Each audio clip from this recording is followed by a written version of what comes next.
news yesterday. A shocking trade went down in the NFL yesterday afternoon as today's 4 p.m. trade deadline is approaching. The Patriots traded their star linebacker Jamie Collins to the Browns for a third-round compensatory pick per our Adam Schefter. With Collins' contract coming up, he was at one point asking for what one league source described to Schefter as Von Miller money.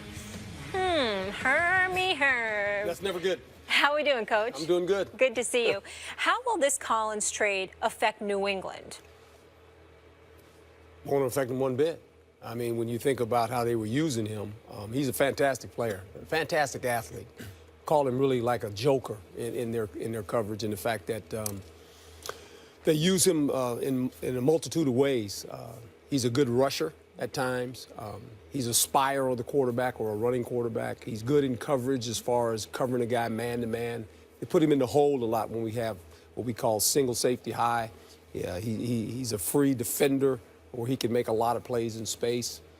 With that being said, they have a young kid, Roberts, that they drafted in the 6th round this year that has some similar traits. He's making about $500,000. He's a rookie. And he's a thumper. He's a thumper.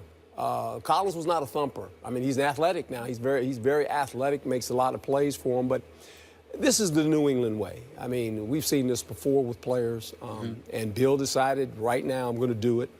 His agent probably was telling him this is what's going to cost. And Bill said, well, that's great. I'll tell you what we're going to do. You're going to go to Cleveland. And does that send a message? A little bit. And it's kind of ironic they do it on the bye week. So you can imagine the guy's going to Cleveland on the bye week, walks in the locker room, there's no players available for him to talk to. Now, he can tweet all his guys, but he can't say goodbye to anybody because it's the bye week. No one's around.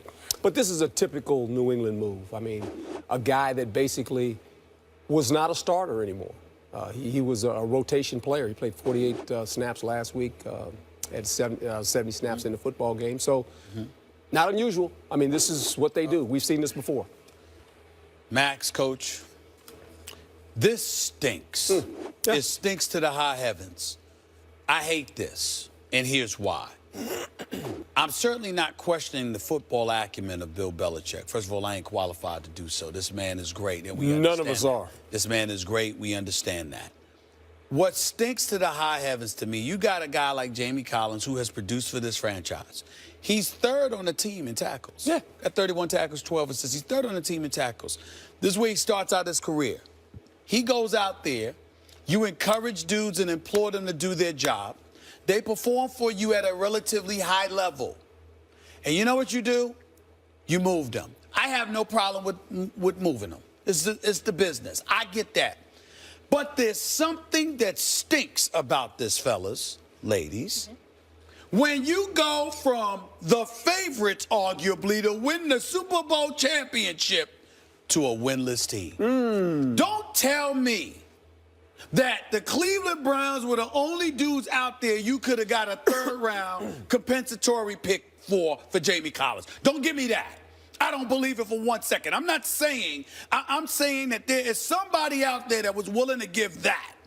I don't believe for 1 second that that was not the case. You wanted to send a message, and I think that's jacked up. Because these guys out here put their bodies on the line, put their health on the line, go out there and perform, and then want what market value is. You don't want to give it to them. I respect that. No problem. You want to move them because of it. I respect that. No problem. But when you go from this is Tom Brady's team, right? Didn't you just say that? Didn't you just call Bill Belichick the greatest coach? All right, the great coach, the great quarterback, the future Hall of Famers. You know, 4-time Super Bowl champions, been about 6 Super Bowls, okay? And you trade them to the winless Cleveland Browns? That's low, man. That's just low. So to me, yeah, you're going to want to go to New England because they're going to win, all right? But I'm looking for a winner that at least has the decency to go like this. I can't do that to this brother right here. Let me send him someplace else. But it can't be to the winless Browns, Look, man. Chandler Jones got traded to Arizona, who everyone thought was going to be good. They thought he was going to be good. That's the point. Let me just say, I think this is what just went on. Look, the Patriots lost a first-round pick in Deflategate. They need the draft picks. You know, and that they've always been about trading players before they get expensive, especially defensive ones, for draft picks. And so they got a second round for Chandler Jones. They got a third or fourth, depending, just now for Collins. They have a guy they like even more at the position. So before this guy gets super expensive, and especially if he's freelancing in a way that Belichick may not like, see you later. And if he gets to send a message to everyone else, that's just a bonus. Here's why they always deserve the benefit of the doubt. And I think we're all giving it to them. It's probably good for them. The Vikings game last night showed it, the Monday Night Football game. We think we know who the good teams are, more or less, by this time of the season. And you know what the truth is? And this is almost not an exaggeration at all. The teams are more or less all the same, except for the Patriots are actually good. And by that, I mean they're good at every point in the season. They're not like, you know, Minnesota a couple days ago. They were Super Bowl contenders. I hope they could look like this by the end of the season when it counts. Like, who knows?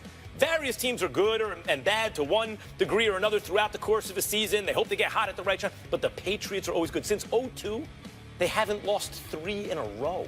Since 2002, they haven't lost 3 in a row. They're good all the time. And partly because Belichick, I don't think, is concerned about who he's sending where and what they've meant to this guy or that guy. He's just trying to stay good.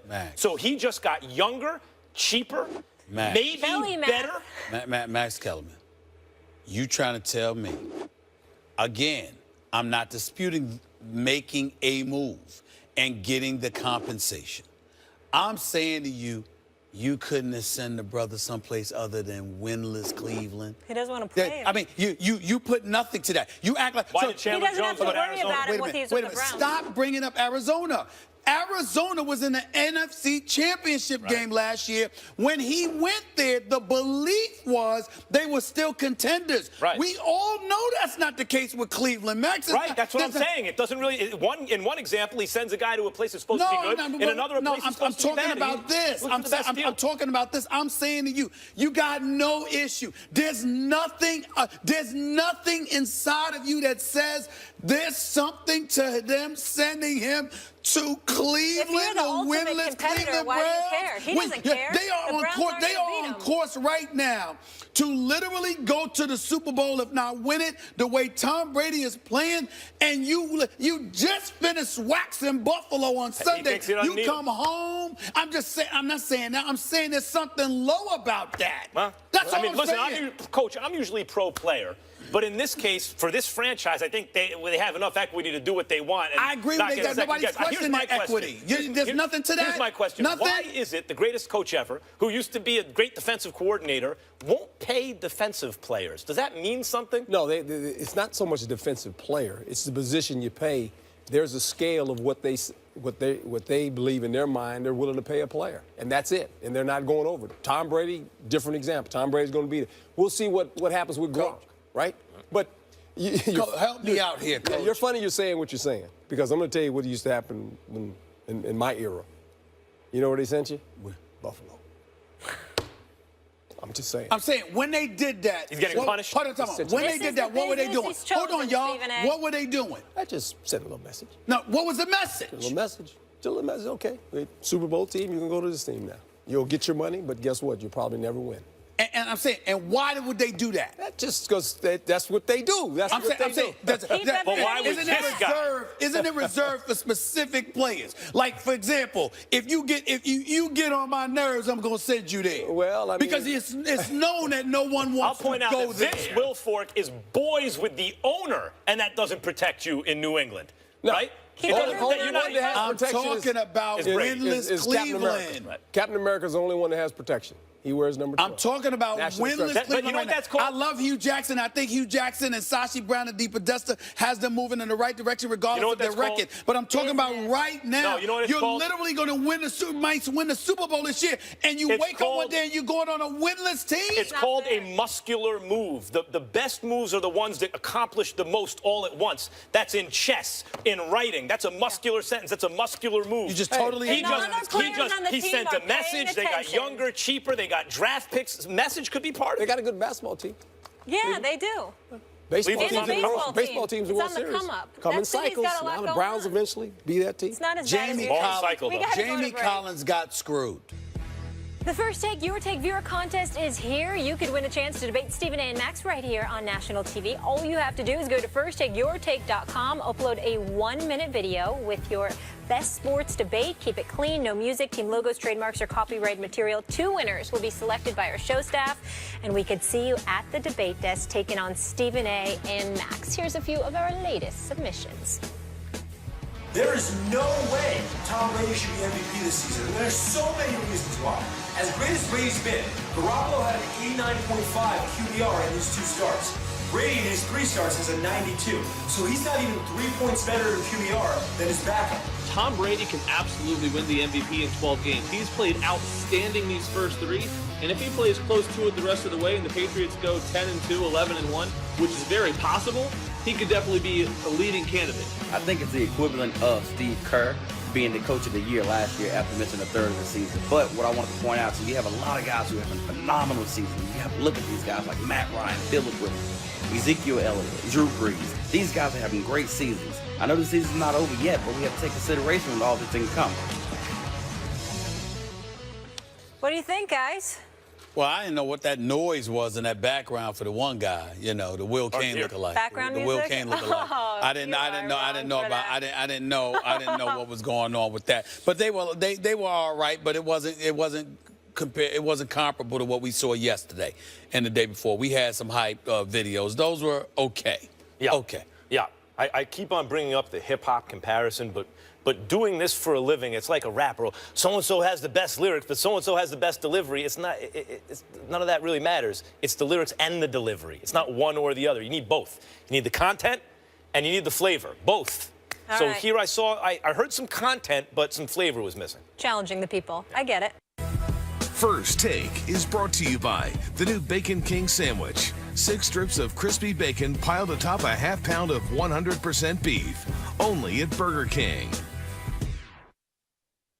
The Cavaliers absolutely has a legit chance of defending their crown, even with KD on the Warriors. I mean, you've got LeBron James and Kyrie Irving, and I expect them to play at an all-world level just like they did last year. The Cavs have their work cut out for them this year.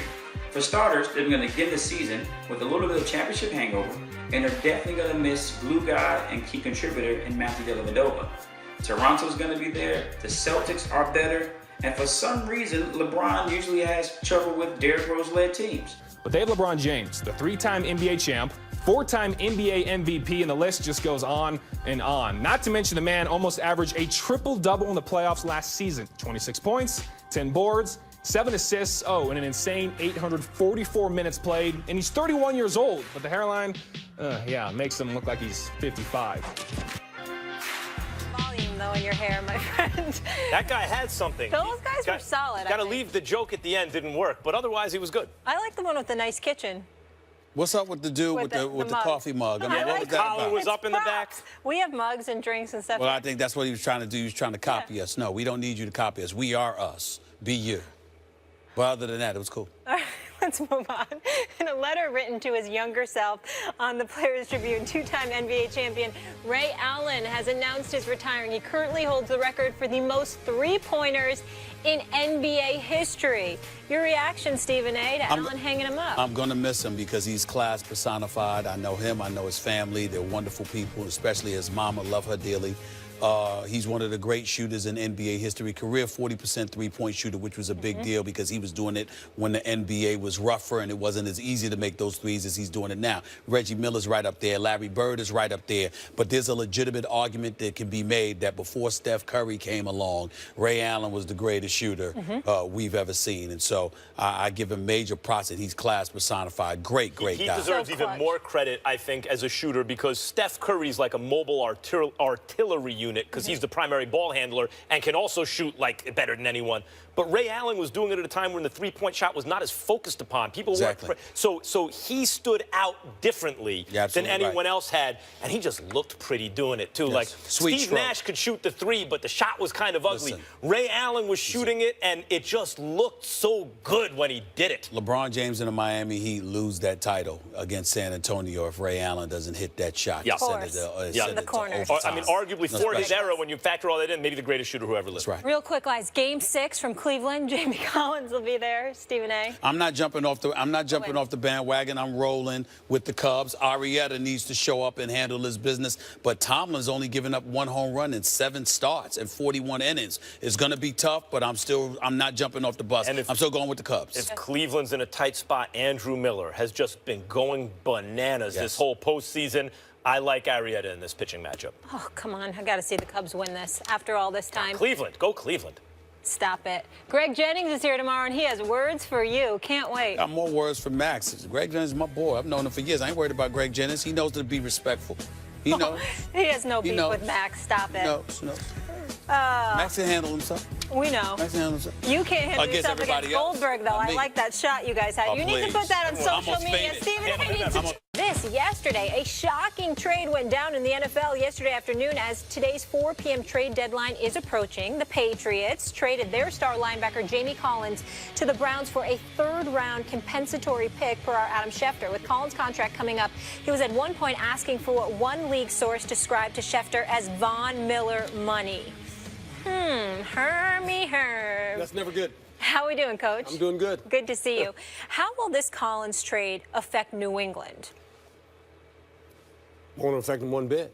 I mean, when you think about how they were using him, he's a fantastic player, a fantastic athlete.